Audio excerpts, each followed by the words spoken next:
Now, I just realized that yesterday's episode, I just had one more sign that was left in the hadith. We didn't finish the hadith. The hadith said, and it was narrated in Sahih Bukhari and Muslim by Anas ibn Malik radiallahu anhu, that the Prophet sallallahu alaihi wasallam said the hour will not be established. Or from the signs of the hour is that knowledge will be lifted. We explained that. Ignorance will become prevalent. Alcohol will be consumed. Adultery will be widespread. Men will decrease and women will increase. Now, what is behind that? There are actually a number of good explanations. One is it's possible that it would be because of wars. And typically in wars, more men will die than women. So because of wars, and we know towards the end of time, there will be a lot of killing and a lot of wars. So then men will be decreasing in number and women will increase in number. That's one. Two, for whatever reason, people will just give birth to more women. And there's some very, very interesting articles on and theories from scientists as to why more women are being born. So, and no one knows for sure, but there's some very interesting theories and a good back and forth. Nice, research if you want to look into that. But either way, whether it's natural causes or due to deaths and what have you, or some virus comes that will just target men. For example, the nagging virus only kills men. Anyways, just kidding. Just kidding. Until the hadith says, until there is a single man to 50 women. Single man to 50. Or the hadith actually says that the 50 women will have one qayyim, which was one person who looks after them. We're not talking about husbands here, but one person will have 50 female family members to look after. They're all under his care or in the same house or what have you. All right. That was that hadith. I mentioned a ton of things. A lot of them are happening and a lot of them are just gradually increasing. But again, every time you look at the signs before the Day of Judgment, there's just a testimony to the truthfulness of the Prophet ﷺ and that he was a genuine prophet. Otherwise, how would he know all this in the future? All right, this one, simple. Imam Ahmad mentions from Abdullah ibn Mas'ud that the Prophet ﷺ said, indeed, before the coming of the hour, there will be, amongst the things, false testimony. And we'll see people, we said, taking or giving a testimony, especially an oath by other than the name of Allah, or by the name of Allah, and swearing by Allah that this is the case and that you're speaking the truth, it's a great sin. And giving an oath, a false testimony, is a huge, huge sin. But this will increase towards the end of time more and more so. All right. Look at this one. This is mentioned in Sahih Muslim. Abdullah ibn Mas'ud radiallahu anhu narrated, the Prophet sallallahu alaihi wasallam said, the hour will not be established until inheritance is not distributed. So, if we were to contemplate together, what would cause inheritance to not be distributed? Could be a lot of things, right? Number one, it could be that these are those times that we mentioned where there's so much killing that people separate from each other. In what hadith? I think we're coming to it, that there'll be so much killing. Yeah, I think we're coming to it, that people will be strangers to one another. So this guy takes his family out in the desert and this guy goes out to the prairie. And then when someone dies, their inheritance doesn't reach everybody else because people are so spread out during these times of fitan. That's one possible explanation.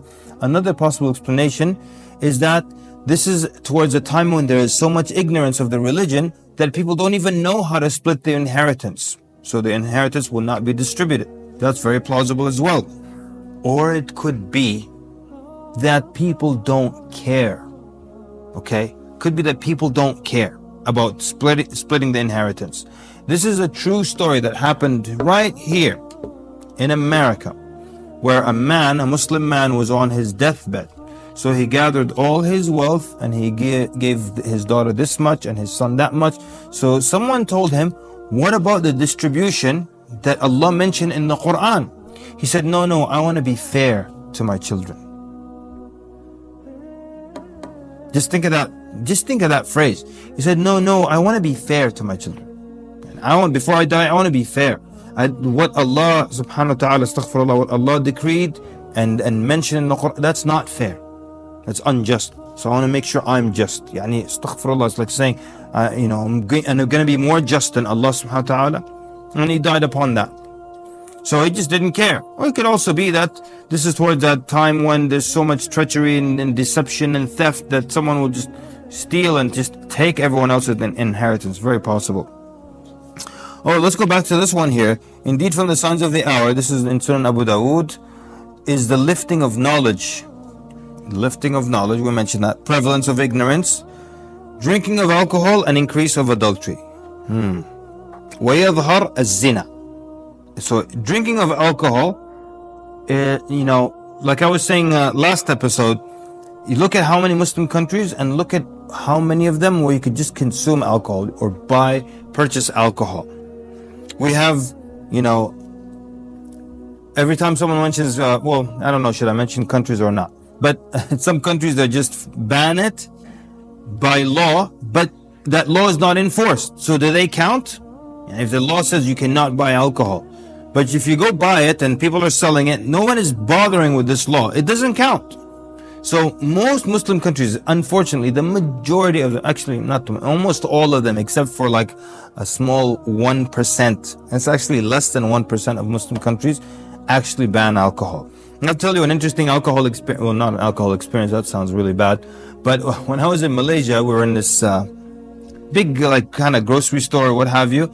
And then there's a security guard standing in front of the wine and alcohol section. So I said, what does this guy do? Like, why is he guarding the alcohol? They said he's not guarding the alcohol. He's there to stop Muslims from going into the alcohol section.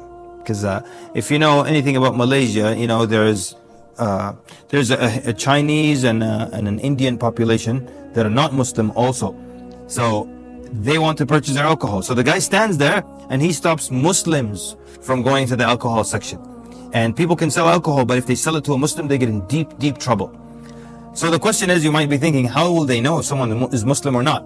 It's almost down to race, meaning if you're Malay, there's almost 100% chance you're Muslim, almost, right?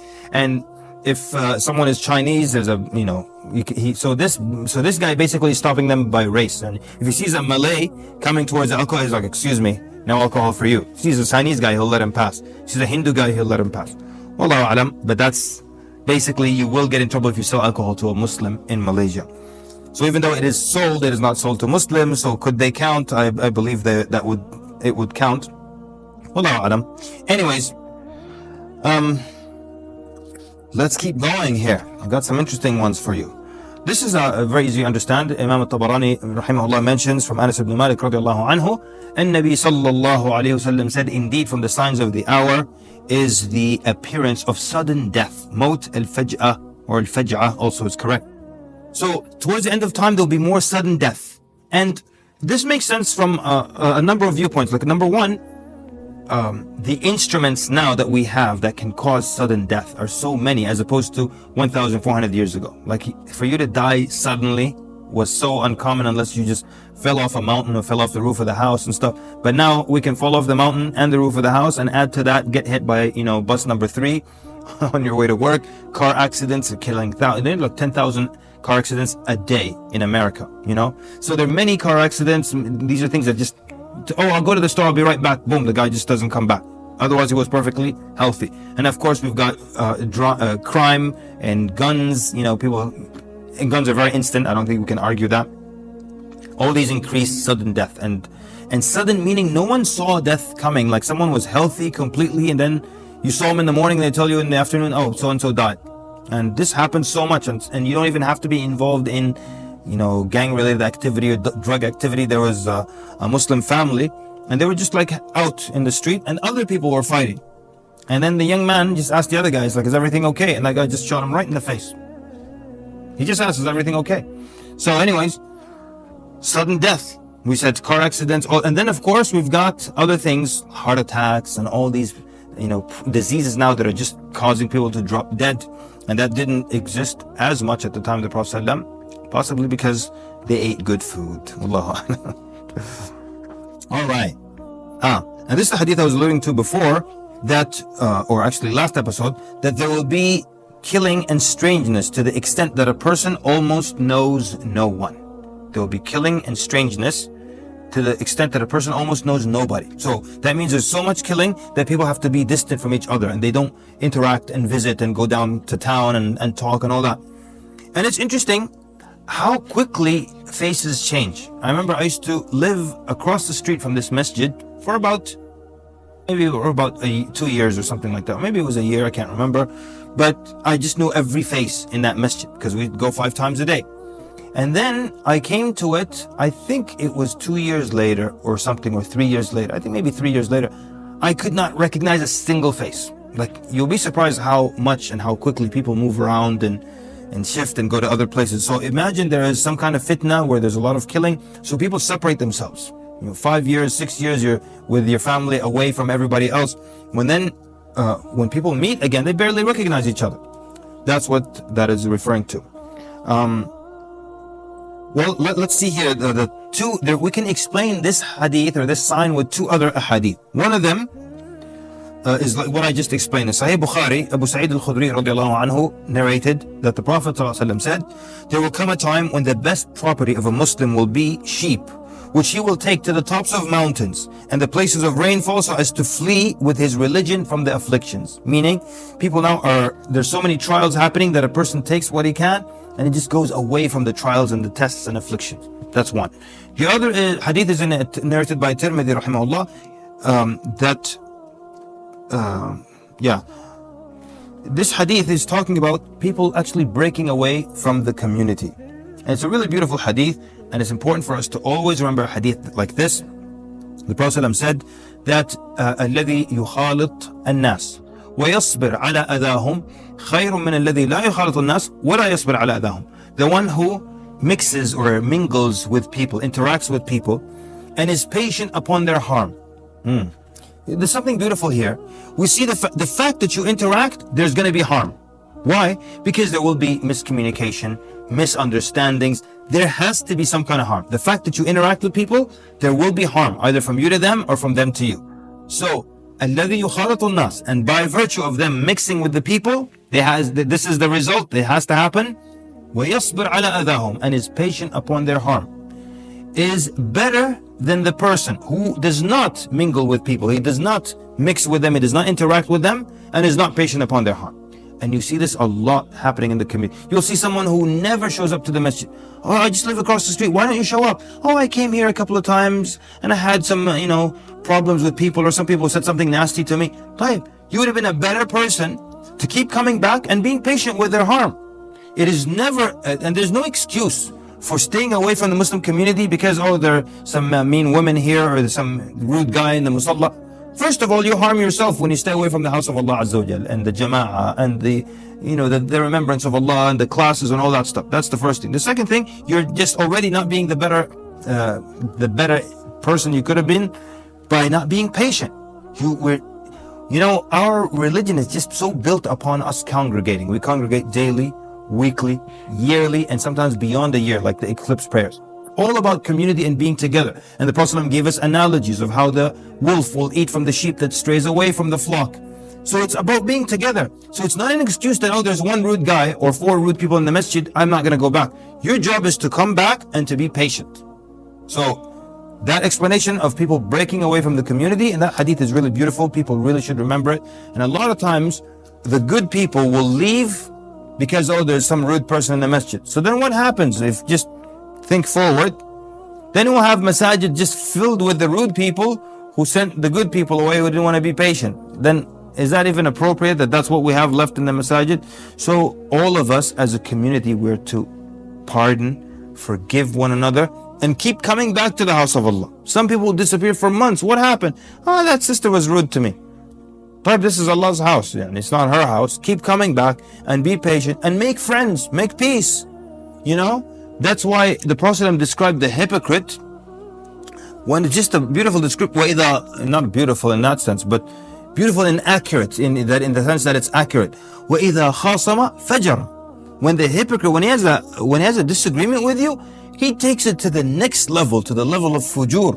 Whereas the believers, they have a misunderstanding. Next day, they apologize to each other. Even if you're not the one who is mistaken, extend your hand out and make some kind of apology, make up, peace, And that's it. Oh, I abandoned the masjid for 3 months because this person said something about the color of my mish'arif. All right. Anyways, that's what it's about. It's about forgiveness. It's just really, one more time, it's beautiful that whoever interacts with people and is patient upon their harm. It's almost like saying it's guaranteed. If you interact, there will be harm. Then be patient upon it. That's the answer. You don't leave good. You don't leave the masjid. You don't never make up with them. Right? And if you leave the masjid for 3 months, that means you haven't spoken to them for 3 months. You're avoiding them for 3 months. You're not supposed to avoid your brother for 3 days. All right.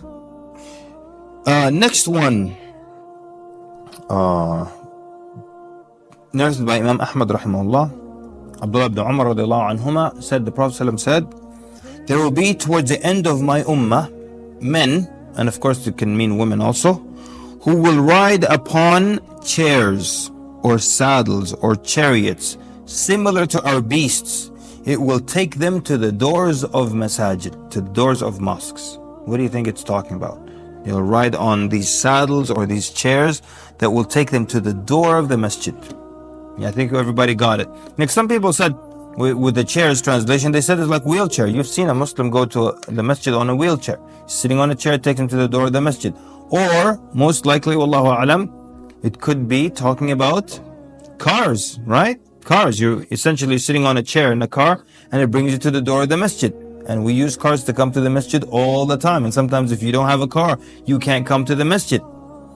Now, but again, I don't want to be guilty of what I mentioned in the introduction to this series, that we always interpret things based on our time. What if some invention is going to come that will be more prevalent, and I'm not going to say flying chair or something weird, but what if something else is going to come in the future, and that will be the means of transportation, and that's what people will use to get to the masjid? It's possible. But does this hadith right now fit our world and its chairs that are, or cars that are bringing people to the masjid? Well, it's very, very possible. Wallahu ta'ala a'lam. All right. Next one. I've chosen these, right? Because there's so many of these. And there's so many repetitions also. And make sure we cover ones that are kind of new. How about a simple one? The hour will not be established until a man kills his neighbor, brother, and father. Okay. Well, what am I going to say? The Menendez brothers, right? Or it's common. We see that a lot, and but it will keep increasing. This is in Sahih al-Bukhari. Anas ibn Malik narrates, the Prophet ﷺ said, there will come upon the people years of deception, in which the liar is believed, and the truthful one is belied. The treacherous one is trusted, and the trustworthy one is believed to be treacherous. And the Ruwaybidah will speak. And the Ruwaybidah will speak. He was asked, and who are the Ruwaybidah? And they said, and the Prophet responded, the fool, يعني الرجل التافه, the fool who speaks about the general affairs of the people. Okay. But this hadith is wonderful, and it's so happening. The Ruwaybidah, these are just people who are foolish, worthless, even mentally, they're just foolish, and yet they're speaking and they're being heard. They're speaking and they're being heard. There's so many examples of this, right? There is, and if you just look at how when an actor or a singer or some musician makes a statement, or some rapper makes a statement, it falls upon more ears than, you know, a scholar or a Supreme Court justice or anybody of that sort. But anyways, it's interesting how there was an interview with this soccer player, okay? And they're asking him, you know, how are you? And first of all, like, I don't even understand why you would have an interview with any athlete, because it's all the same. Why are you asking a soccer player, what are you trying to do this season? What do you think he's trying to do? I'm going to try to dribble the ball, make it towards their net, and shoot it in. That's it. Take any sport, and there's absolutely no need for interviews in any sport. It's always the same. Basketball. What's your plan? well, we're going to give it 110%. They're always giving it 110% for some reason. They're never giving it 90% or 100%, just 110%. It's always the same interview. I don't understand why people interview these athletes. It's not like they're going to tell you about a top secret maneuver that nobody knows. Everybody knows the rules of the game. So I'm just ranting on why do people even interview athletes? There's no I in team. We're going to give it 110%. Just nonsense. All right. Anyways, so put that aside. They're interviewing this guy. He's a soccer player. And again, he's just going over the same basic thing. We're going to give it our best and this and that. Then, and this is not even this is a true story.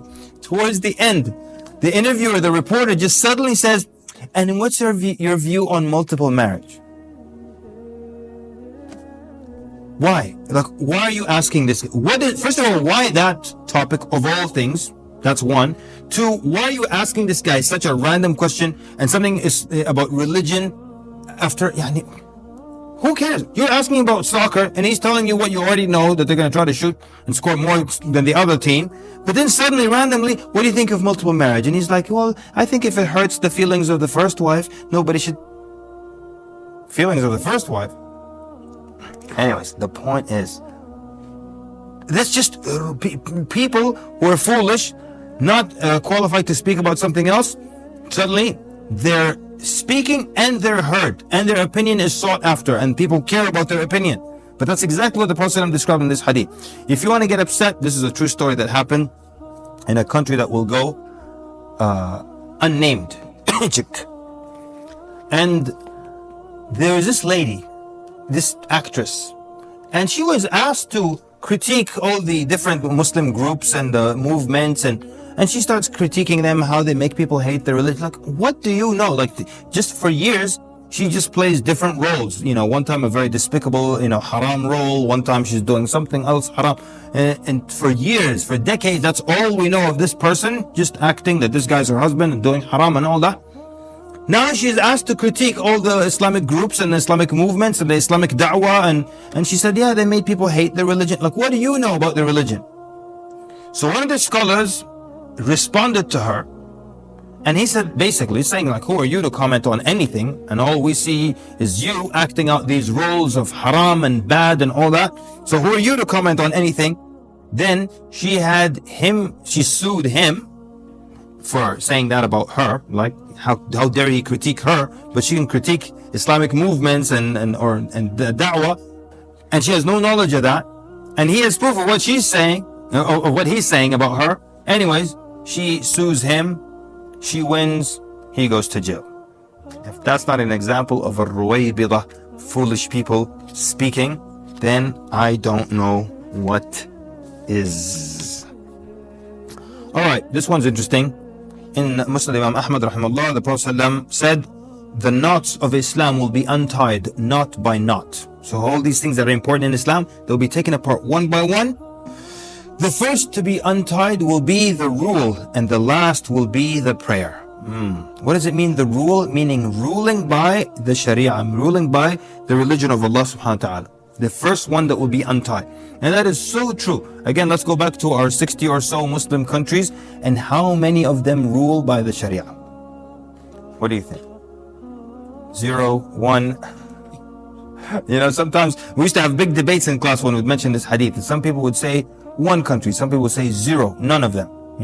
I believe it's at least 1 right now. Some people think it's 2, but the point is that it's sad that we're debating 1 or 0. That's sad. And so the first thing, the Sharia goes. Ruled by the Sharia disappears. And then other things start to slowly disappear. But the last thing that will disappear will be the Salah. Like, alhamdulillah, you see a lot of people praying in different parts of the world.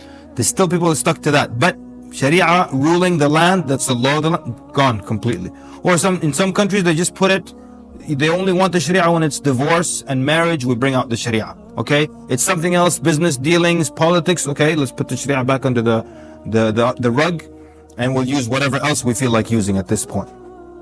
But it's just so true, and it's so amazing that the Prophet spoke this 1400 years ago, and it's happening exactly as he sallallahu alaihi wasallam mentioned. Let's take the last one for today. The Prophet said, narrated by Abu Hurairah radiallahu anhu, وَالَّذِي نَفْسِ مُحَمَّدٍ بِيَدِهِ. by the one in whose hands is the soul of Muhammad. لا تقوم الساعة حتى يهلك الوعول. The hour will not be established until the wu'ul are destroyed. ويظهر التحوت, and the tuhut appear or ascend or emerge. فقالوا يا رسول الله وما الوعول وما التحوت. They said, Ya Rasulullah, what are al-wu'ul and what are al-tuhut? Like, what are these terms? What does that mean? قال صلى الله عليه وسلم الوعول وجوه الناس وأشرافهم. The wu'ul are the nobility and the best of the people. والتحوت الذين كانوا تحت أقدام الناس. And the tuhut are those that were under people's shoes, downtrodden basically. The people that were downtrodden. لا يعلم بهم, يعني nobody knows of them, nobody knows who they are. They were just under people's shoes, the downtrodden, and then they ascend, and the nobility and those nobles, they're the ones who are pushed down. It's kind of very similar to what I was saying earlier with the not just the Ruwaybida, or but similar to that, where or Luka' ibn Luka', where you'll find someone who is just unworthy and they're prosperous, or they're listened to, or they're heard, or they're the ones who ascend in society, while the important ones, the nobility, the people who are noble, people who actually have something to contribute, they're the ones who disappear. So they'll be destroyed. And again, you can see this if you just look at the most popular people in America, and where are they as far as being academics or being lawmakers or people who have some kind of positive input towards people's lives?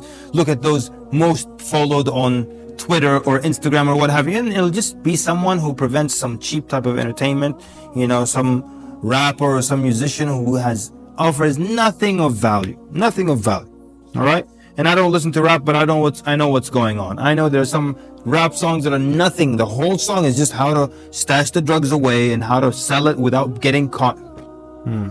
Okay. And I can do that with any other genre as well. Okay. So it's not just rap music. All of it, just all these performers, artists, entertainers, so much of what they're saying is just nothing but garbage.